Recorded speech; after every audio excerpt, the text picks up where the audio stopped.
ప్రతి ఒక్క ఆడవారికి ఎంతో ఉపయోగపడే చాలా సులభమైన వంటింటి చిట్కాల గురించి ఈ వీడియోలో తెలుసుకుందాం.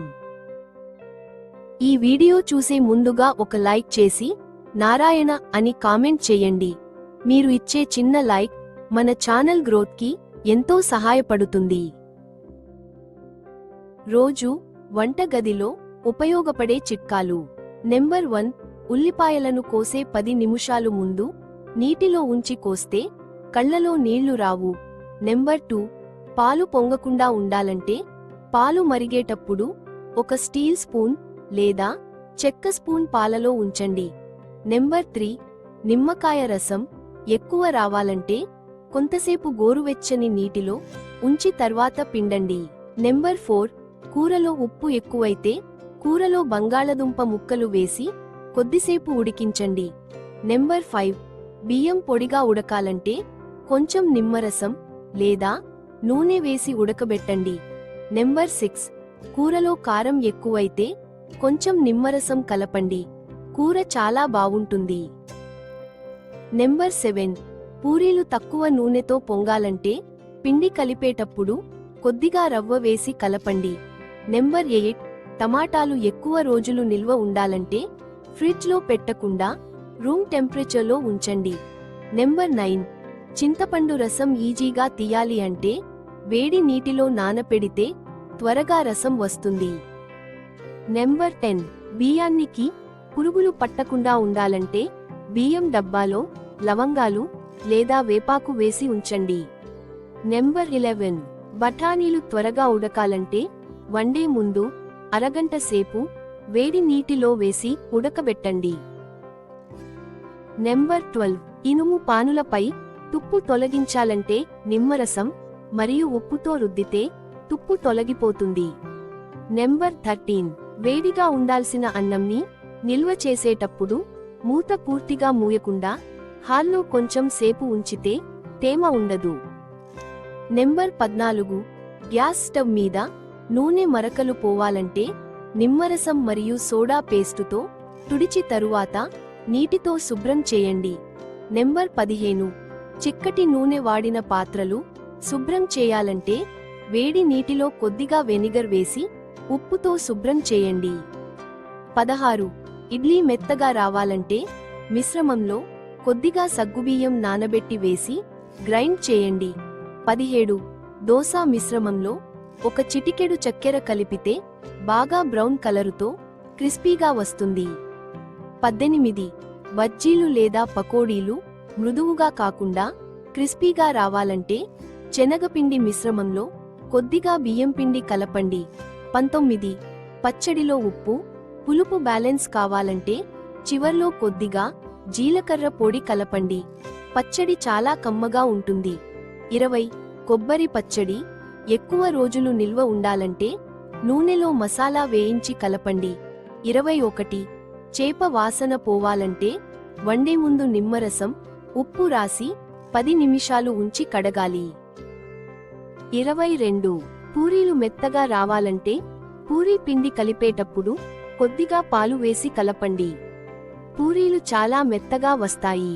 23, బెండకాయ ఫ్రై చేసేటప్పుడు కొంచెం నిమ్మరసం వేసి చేయండి, బెండకాయ ముక్కలకు జిగురు లేకుండా ఫ్రై క్రిస్పీగా వస్తుంది.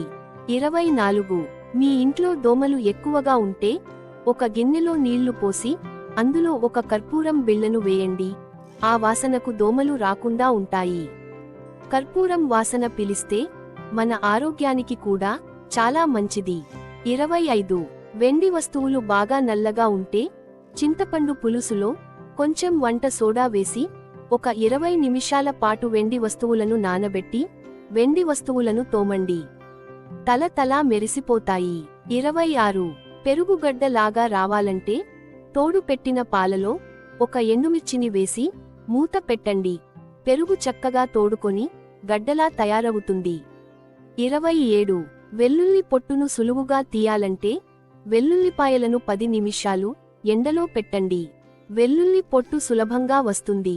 28, దోసెలు వేసేటప్పుడు పెనానికి అంటుకోకుండా రావాలంటే దోసె వేసే ముందు ఉల్లిపాయ, ఆనపకాయ, సొరకాయ వీటిలో ఏదైనా ఒక కూరగాయ ముక్కతో రుద్దండి. దోసెలు అత్తుకోకుండా చక్కగా వస్తాయి. 29. అలాగే చపాతీలు మెత్తగా రావాలంటే చపాతీ పిండిని కలిపేటప్పుడు కొంచెం పాలు వేసి కలపండి. చపాతీలు చాలా మెత్తగా, మృదువుగా వస్తాయి. 30. ఇడ్లీ పిండి పులుపెక్కకుండా ఉండాలంటే ఇడ్లీ పిండిలో చిన్న అల్లం ముక్కను వేయండి. ఇడ్లీ పిండిలో పులుపు తగ్గుతుంది. అలాగే ఇడ్లీలు బాగా మెత్తగా రావాలంటే ఇడ్లీ రవ్వని ఎక్కువగా వేసి మినప్పిండిని తక్కువగా వేయండి. ఇడ్లీలు చాలా మెత్తగా, ఎంతో రుచిగా ఉంటాయి. 31. కోడిగుడ్లను ఉడకపెట్టేటప్పుడు నీటిలో కొంచెం ఉప్పు వేసి కోడిగుడ్లను ఉడకపెట్టండి. గుడ్ల పైన ఉన్న పెంకు సులభంగా వస్తుంది. 32. పచ్చిమిరపకాయలను కోసిన తర్వాత మీ చేతులు మండుతూ ఉంటే పంచదారతో చేతులను రుద్దుకోండి. పచ్చిమిర్చి ఘాటు తగ్గిపోతుంది. 33. కొత్త బట్టలను ఉతికేటప్పుడు నీటిలో కొంచెం నిమ్మరసాన్ని కలిపి కొత్త బట్టలను ఉతికితే రంగు వదలకుండా ఉంటాయి. 34. అలాగే బట్టలపైన మరకలు పడినప్పుడు మరకలపైన వంట సోడాను వేసి బ్రష్తో రుద్దండి. బట్టల పైన మరకలన్నీ తొలగిపోతాయి. 35. అలాగే బట్టల పైన ఇంకు మరకలు పడినప్పుడు కొంచెం శానిటైజర్ను రాసి సర్ఫ్ నీటిలో జాడిస్తే ఇంకు మరకలు తొలగిపోతాయి. 36.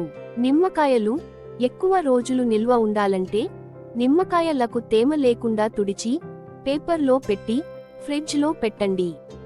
చాలా రోజులు పాడవకుండా ఉంటాయి. 37. అలాగే వంకాయతో కూరలు చేసేటప్పుడు వంకాయ కూరలో కొంచెం నిమ్మరసం వేయండి. వంకాయ నల్లబడకుండా కూర చాలా రుచిగా ఉంటుంది. 38. పునుగులు, పకోడీలు వేసేటప్పుడు వేడి నూనెలో చిటికెడు ఉప్పు కలపండి. పకోడీలు నూనె పీల్చకుండా ఉంటాయి. 39. ఆమ్లెట్ వేసే ముందు పెనం పైన కొంచెం ఉప్పు చల్లితే ఆమ్లెట్ పెనానికి అతుక్కోకుండా వస్తుంది. కోడిగుడ్డులో ఒక 2 స్పూన్లు పాలు కలిపి ఆమ్లెట్ వేస్తే ఆమ్లెట్ చాలా మెత్తగా, టేస్టీగా వస్తుంది. 40. పెరుగు సరిగ్గా తోడుకోకుండా పల్చగా ఉంటే ఒక గిన్నెలో వేడి నీళ్లు పోసి పల్చగా తోడుకున్న పెరుగు గిన్నెను ఆ వేడి నీటిలో 10 నిమిషాలు పెట్టండి. కొద్దిసేపట్లోనే పల్చగా ఉన్న పెరుగు గడ్డ పెరుగుగా తయారవుతుంది. 41. కిచెన్లో బొద్దింకలు ఎక్కువగా ఉంటే 2 వెల్లుల్లి రెబ్బలను మెత్తగా నూరి ఈ వెల్లుల్లి పేస్ట్ని నీటిలో కలిపి బొద్దింకలు తిరిగే చోట చల్లండి. బొద్దింకలన్నీ బయటకు వచ్చి చచ్చిపోతాయి. 42. పంటి నొప్పి వచ్చినప్పుడు గోరువెచ్చని నీటిలో కొంచెం ఉప్పు వేసి పుక్కిలించండి. పంటి నొప్పి త్వరగా తగ్గిపోతుంది. 43. కూరగాయలను పసుపు ఉప్పు కలిపిన నీటిలో కడిగితే కూరగాయల పైన ఉండే క్రిములన్నీ నశించిపోతాయి. 44. నాన్ స్టిక్ పాత్రల్లో పొరపాటున కూడా చింతపండును ఉడికించకూడదు. అలాగే చింతపండుతో చేసే ఆహారాన్ని ఉండకూడదు. దీనివల్ల నాన్ స్టిక్ గిన్నెలకు ఉన్న కోటింగ్ త్వరగా పోతుంది. 45. బిస్కెట్ ప్యాకెట్లను బియ్యం డబ్బాలో వేస్తే బిస్కెట్లు మెత్త పడకుండా ఉంటాయి. 46. కూరల్లో మసాలా ఎక్కువైనప్పుడు కొంచెం పెరుగును కూరలో కలపండి. కూరలో మసాలా ఘాటు తగ్గిపోయి కూర చాలా కమ్మగా ఉంటుంది. 47. కాకరకాయ కూర చేదు లేకుండా ఉండాలంటే కాకరకాయను చెక్కు తీసి సాల్ట్తో రుద్దితే చేదుగా ఉండదు. 48. కొబ్బరి పాలు తీసేటప్పుడు మెత్తని కాటన్ క్లోత్లో వేసి పిండితే పాలు ఎక్కువగా వస్తాయి. 49. ఫ్రిడ్జ్లో నుంచి తీసిన పనీర్ని గోరువెచ్చని నీటిలో వేసి కట్ చేస్తే ముక్కలు చెదిరిపోకుండా ఈజీగా కట్ చేయొచ్చు. 50. అల్లం వెల్లుల్లి పేస్ట్ని ఎక్కువగా చేసుకున్నప్పుడు చిన్న చిన్న బాక్స్లో నిల్వ చేసుకుంటే ఎక్కువ రోజులు ఫ్లేవర్ మిస్ అవ్వకుండా ఉంటుంది. అన్ని చిట్కాలలో మీకు బాగా ఉపయోగపడే చిట్కా ఏంటో కామెంట్ చేయండి. అలాగే మీకు తెలిసిన చిట్కాను కామెంట్ చేసి అందరికీ తెలియచేయండి. ఈ వీడియో గనుక మీకు నచ్చినట్లయితే ప్లీజ్ లైక్ చేసి మీ ఫ్రెండ్స్కి షేర్ చేయండి. అలాగే మా కొత్త వీడియోస్ మీకు వెంటనే చేరాలంటే మా ఛానల్ని సబ్స్క్రైబ్ చేసుకొని పక్కనే ఉన్నటువంటి బెల్ ఐకాన్ని ప్రెస్ చేయండి. ధన్యవాదములు.